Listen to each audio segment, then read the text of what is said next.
Novel, Chapter 567, Master and Apprentice Part 1. Tassar Keenis was an awakened almost 600 years old, yet he didn't appear to be one day past his 50s.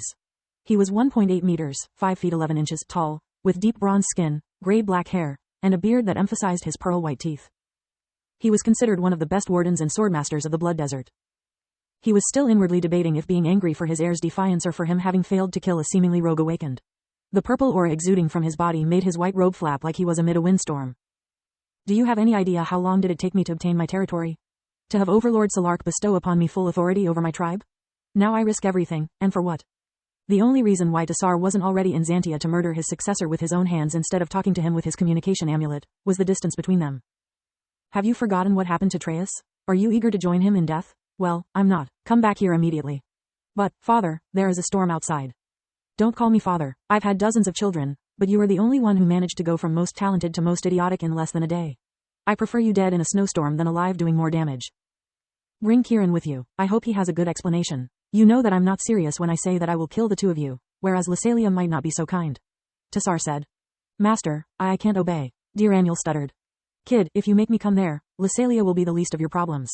Tassar's eyes flared with mana. He could understand his young and hot-headed successor making a blunder, but defying his orders was unacceptable. I mean, I'll depart immediately, but Kieran is dead. I can't even bring his corpse back because it exploded. Diraniel went pale. His father was a meek man, but once angered he could upturn his entire domain to find a single missing coin. What? How? Diraniel took his father's curiosity as the opportunity to get off the hook and told him all about the demonic beast they had faced. You moron, are you telling me you asked the permission of neither the awakened human nor the beast who rules over the Keller region?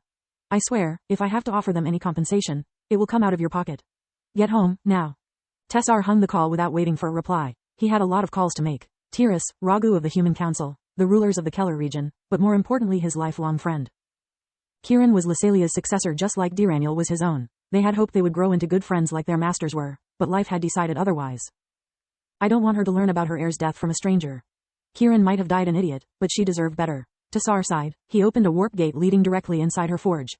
Not only Lysalia was one of the best assassins in the Blood Desert, but she was also one of its best forge masters.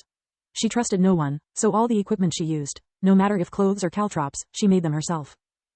Damn it, he heard her yell.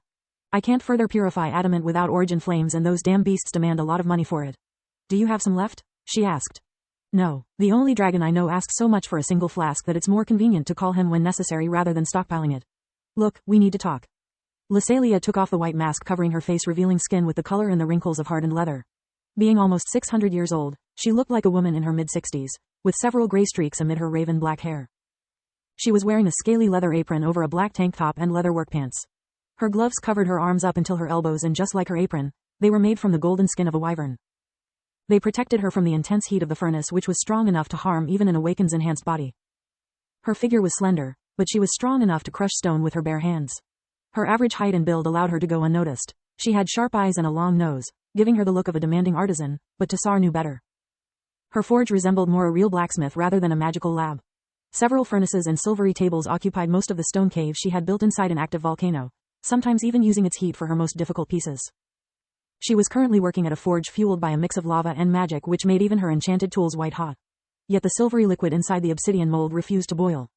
A snap of Lysalia's fingers made the purple flames and the small tornado empowering them disappear. The liquid turned solid in an instant as she cursed her bad luck. Is this about Kieran? She asked, making Tassar choke on his condolences. You already know? Of course, I do. I had a tracking device and a communication system embedded in his suit. I can show you how hard we failed teaching those youngsters. Another snap of her fingers and the green crystal lighting the cave made the room go dark as its light focused on the nearest wall to project a hologram of both ambushes. The one the two awakened had performed and the one they had suffered. See? In the alley, Kieran had all the advantages, yet he lost. He wasted time talking, he didn't capitalize on the venom, and stuck too close to the opponent. As one of the greatest assassins alive, every tiny mistake Kieran made was a capital sin to her. Tassar couldn't see anything wrong in the assassin's moves. If he had been in Lith's shoes, he would have survived only thanks to his artifacts. This Lith is an interesting fellow. He turned the tables as soon as Kieran revealed to be an awakened. His technique is a bit rough around the edges, but he adapts fast and there's no wasted movement.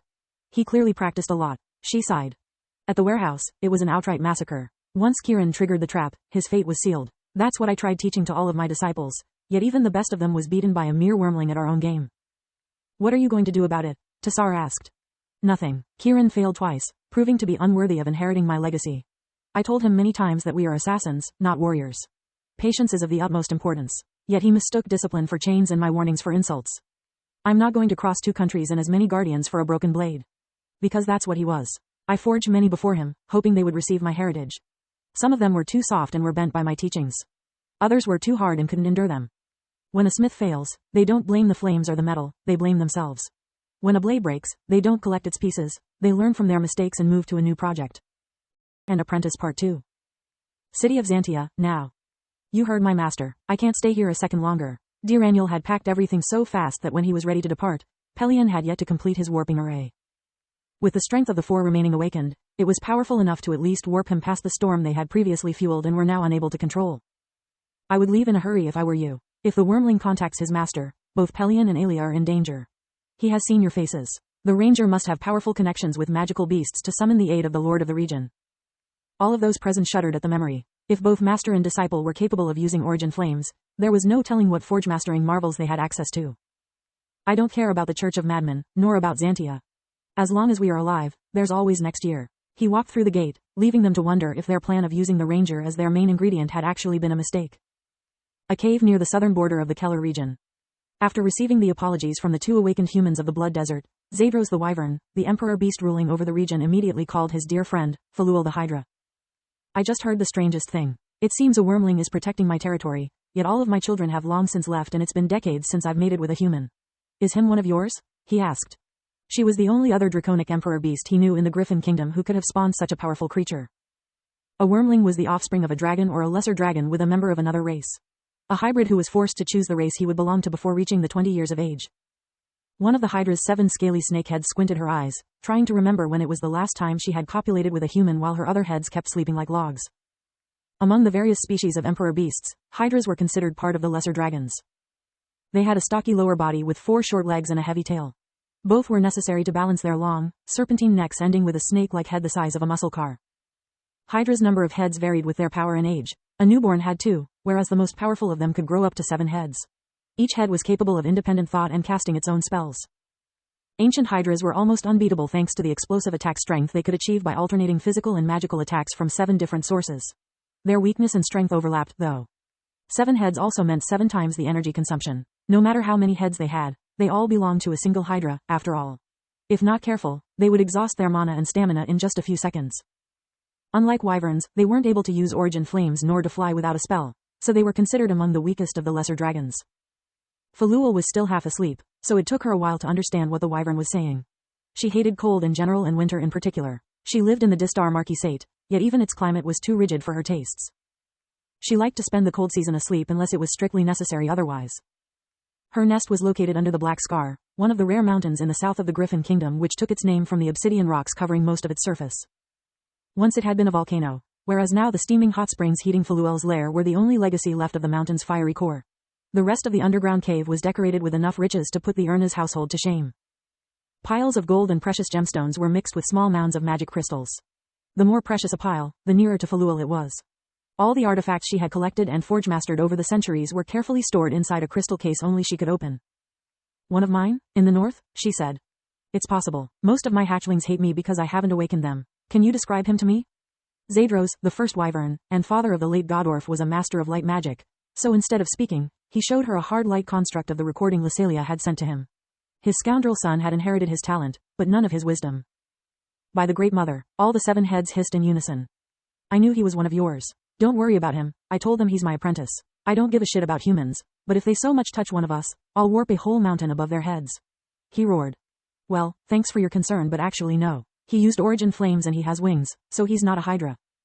What a shame. I was hoping you had found the right partner to further evolve your species. Why that reaction? All emperor beasts strive to overcome the bounds separating them from the purest races, like griffins and phoenixes. Unfortunately, none had ever succeeded. Because even though he is still in the embryo stage, he already has 7 eyes. She thought, there was a reason if hydras had 7 heads and more than one for not sharing its secret. Because I know him, she actually said. He's a friend of my latest disciple and he asked me to watch out for him. I might need to send him over to you. Emperor beasts had no warp gates, but by conjuring a warp array each, 2 of them could obtain the same effect. Zadros nodded and ended the call. He spent several minutes watching the construct between his claws, trying to figure out what Faluel was hiding from him. If that old fox sends her disciple here, it might be a show worth watching. He thought. City of Xantia, the next morning. Lith had spent the night sleeping to reset the effects of invigoration. If he was right and there were still 5 awakened on his tail, he couldn't afford to be the first one to run out of gas. According to Solus, with her deep blue mana core, the woman was the magically strongest among those he had already met, while the 2 meters, 6 feet 7 inches, guy was physically almost on par with him thanks to the gap in height and build. Unless they are geniuses on par with Minoa or are much older than they look, I'm confident I can take them out one-on-one. With Freya or Solus I can take 2 of them out at once, but 3 or more would be potentially lethal. Not to mention that I should introduce Freya to Solus and things could get really awkward. He thought. I don't get it. You have no qualms asking her to risk her life for you, yet you are afraid of introducing me to a friend? It wouldn't be the first secret she keeps for you. I think Freya is a woman wise enough that she can accept my existence. Solus said.